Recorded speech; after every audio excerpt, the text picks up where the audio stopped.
शांतनूशी विवाह झाल्यावर सत्यवती हस्तिनापूरची महाराणी म्हणून राजमहालातच राहू लागली. काही काळानं तिला एक तेजस्वी पुत्र झाला आणि त्याचं नाव त्यांनी चित्रांगद असं ठेवलं. चित्रांगद अत्यंत गुणवान आणि युद्धनिपुण होता. काही वर्षांनी सत्यवतीला आणखी एक पुत्र झाला आणि त्याचं नाव त्यांनी विचित्रवीर्य असं ठेवलं. विचित्रवीर्य एक कुशल धनुर्धर होता. सत्यवतीचे पुत्र किशोरावस्थेत असतानाच शंतनू महाराज निधन पावले आणि महाबली भीष्मांनी चित्रांगदाला हस्तिनापूरच्या सिंहासनावर बसवलं आणि त्याचा प्रतिनिधी म्हणून कार्यभार स्वीकारला. चित्रांगदानं आपल्या पराक्रमानं पृथ्वीवरच्या सगळ्या राजांना पराजित केलं आणि त्यांना हस्तिनापूरचं मांडलिक करून घेतलं.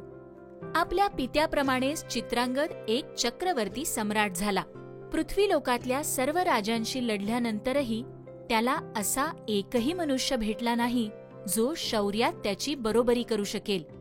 अशातच त्याची भेट एके दिवशी चित्रांगद नावाच्याच एका गंधर्व राजाशी झाली. गंधर्वराज चित्रांगदानं कुरुराज चित्रांगदाला द्वंद्वासाठी आव्हान दिलं. आपल्या शौर्याच्या अहंकारात गुरफटून गेलेल्या हस्तिनापूर नरेशानं गंधर्व राजाचं आव्हान स्वीकारलं आणि कुरुक्षेत्राच्या रणभूमीत दोघांनीही एकमेकांच्या युद्ध कौशल्याची परीक्षा घेण्याचे ठरवलं. सत्यवतीला आपल्या पुत्रानं एका गंधर्वाशी लढावं हे पटलं नाही आणि ती चित्रांगदाला म्हणाली, पुत्रा, मला तुझ्या शौर्याविषयी मुळीच शंका नाही, पण एका गंधर्वाशी अशा रीतीने युद्ध करणं चांगलं नाही. गंधर्व मायावी असतात आणि त्यांच्या मायेचा मुकाबला करणं मनुष्यासाठी खूप अवघड आहे. आपल्या आईचं हे म्हणणं ऐकून चित्रांगद म्हणाला, माते, मी स्वतः माझे बंधू भीष्म यांच्याकडून धनुर्विद्या शिकलो आहे आणि अखंड जगात माझ्यासमोर उभा राहू शकेल असा योद्धा नाही. मला माझ्या सामर्थ्यावर पूर्ण विश्वास आहे. जर मी गंधर्व राजाच्या आव्हानाला सामोरा गेलो नाही तर भरत वंशाची काय प्रतिष्ठा उरेल. आपल्या आईची चिंता भीष्माच्या लक्षात आली होती. ते म्हणाले, चित्रांगदा, गंधर्व राजाने हस्तिनापूरच्या राजाला आव्हान दिलंय तर त्याला हस्तिनापूरची सेना प्रत्युत्तर देईल आणि जर त्याच्याशी द्वंद्वच करायचं असेल तर सिंहासनाचा सेवक म्हणून ते मी करेन. थोरल्या भावाचं म्हणणं ऐकून चित्रांगद म्हणाला, दादा, त्याने हस्तिनापूरच्या महाराजांना नव्हे तर मला आव्हान दिलं आहे. जर मी ते स्वीकारलं नाही आणि दुसऱ्याच कोणाच्या तरी मागे लपलो तर जगात माझी कीर्ती काय राहील. हस्तिनापूरच्या सिंहासनावर बसलेला महाराज शांतनूचा पुत्र भेकड नाही. मी स्वतःच या द्वंद्वात उतरणार आहे. आपल्या मातेकडे बघून चित्रांगद म्हणाला, जर मी या युद्धातून जिवंत परतलो नाही तर भीष्मदादांच्या मार्गदर्शनाखाली माझा मुलगा कुरुवंशाची परंपरा पुढे नेईल. अशा रीतीने चित्रांगदाने आपल्या आईचा आणि भावाचा आशीर्वाद घेतला आणि तो गंधर्व राजांशी द्वंद्व करण्यासाठी कुरुक्षेत्राकडे जायला निघाला. कुरुक्षेत्रात गंधर्वराज आणि कुरुराज यांच्यात घनघोर युद्ध सुरू झालं. दोघंही युद्धकलेत निपुण होते आणि एकमेकांच्या शस्त्रांना निष्फळ करण्याची शक्ती दोघांकडेही होती. हे युद्ध 3 वर्ष चाललं आणि विजेता कोण हे ठरणं अशक्य वाटू लागलं होतं. शेवटी गंधर्व राजानं कुरुराजाला पराभूत करण्यासाठी मायावी युद्धाचा उपयोग केला. चित्रांगदानं या मायावी युद्धाला तोंड देण्याचा आटोकाट प्रयत्न केला, पण तो त्याच्यासमोर टिकू शकला नाही आणि शेवटी गंधर्वराज चित्रांगदाच्या हातून कुरुराज चित्रांगदाला वीरगती मिळाली. युद्धात जिंकलेला गंधर्वराज त्याच्या देशी परतला.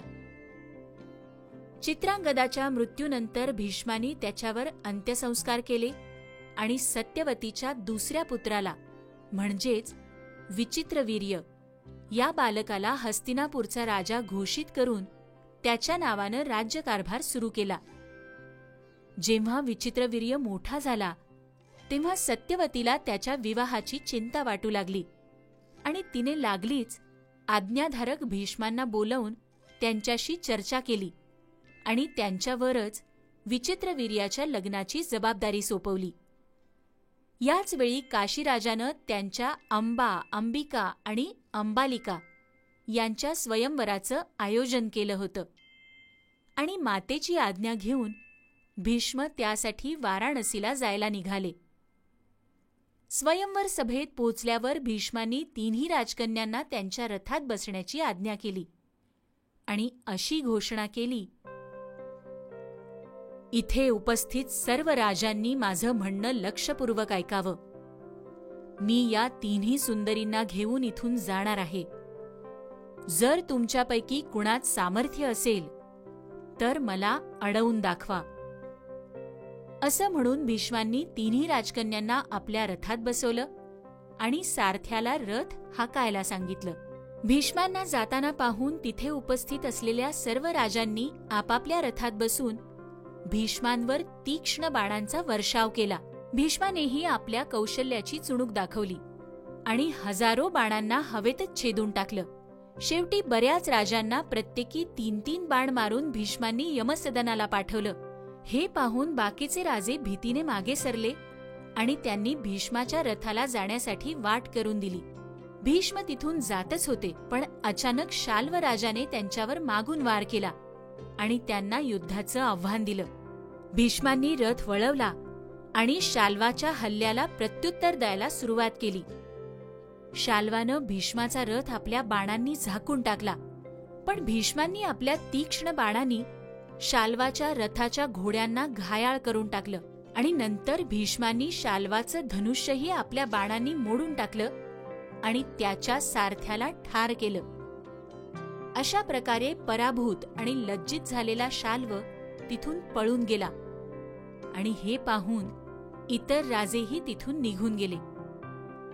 अशा प्रकारे तिन्ही राजकन्यांना घेऊन भीष्म हस्तिनापूरला परत आले आणि सत्यवतीच्या आशीर्वादानं त्या तिघींचाही विवाह विचित्रवीर्याशी करण्याची तयारी सुरू केली.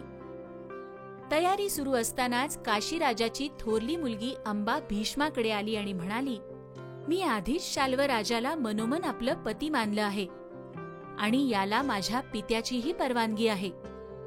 खरं तर स्वयंवरातच मी शाल्व राजांना निवडणार होते. तुम्ही धर्म जाणता, त्यामुळे तुम्हाला जे धर्माला धरून वाटेल तसंच तुम्ही करा. तिथे उपस्थित असलेल्या वेदज्ञ ब्राह्मणांशी चर्चा करून भीष्मानी अंबेला तिच्या घरी परतण्याची अनुमती दिली आणि त्यानंतर विचित्रवीर्याचा विवाह अंबिका आणि अंबालिकेशी वैदिक पद्धतीने संपन्न झाला. जणू एखादा अश्विनी कुमार असावा इतका सुंदर राजकुमार विचित्रवीर्य पती म्हणून मिळाल्यामुळे अंबिका आणि अंबालिका जणू आनंदाच्या झुल्यावर झुलत होत्या. इकडे विचित्रवीर्य सुद्धा अप्सरांनाही लाजवतील अशा तरुण राजकन्या पत्नी म्हणून प्राप्त झाल्यानं खूपच आनंदी झाला होता. 7 वर्षांच्या सुखी संसारानंतर मात्र विचित्रवीर्य आजारी पडला आणि देशोदेशींच्या वैद्यांची औषधं घेऊनही त्याच्या आजाराला उतार पडला नाही आणि एके दिवशी तो मरण पावला. भीष्मांनी त्याचे अंत्यसंस्कार केले. दुर्दैवाने विचित्रवीर्याला संतान प्राप्ती झालेली नव्हती. यामुळे हस्तिनापूरचे सिंहासन मात्र अगदी अनाथ होऊन गेलं होतं. खूप विचार करून सत्यवती भीष्मांना म्हणाली, पुत्रा, तू वेदांच्या ज्ञानात साक्षात शुक्राचार्य आणि बृहस्पती यांच्या बरोबरीचा आहेस. युद्ध कौशल्यातही तू साक्षात भगवान परशुरामांच्या तोडीचा आहेस. तूच या सिंहासनाच्या योग्यतेचा आहेस. माझ्या पुत्रावर तुझं खूप प्रेम होतं आणि आता त्याच्या पश्चात त्याच्या दोन्ही पत्नी मातृत्वाला पारख्या झाल्यात. माझी अशी इच्छा आहे की तूच हस्तिनापूरच्या सिंहासनावर बसावस आणि माझ्या सुनांशी विवाह करून ही राजगादी पुढे चालवण्यासाठी संतान प्राप्ती करावीस. सत्यवतीचं म्हणणं ऐकून भीष्म म्हणाले, माते, तू मला दिलेला सल्ला धर्माला धरूनच आहे, पण तुला मी घेतलेली शपथही माहीत आहे. मी हस्तिनापूरच्या सिंहासनाचा कायमचा त्याग केलेला आहे आणि आजन्म संतान प्राप्ती न करण्याची शपथ घेतली आहे. मी तिन्ही लोकांचा त्याग करेन, पण माझी शपथ मी मोडणार नाही.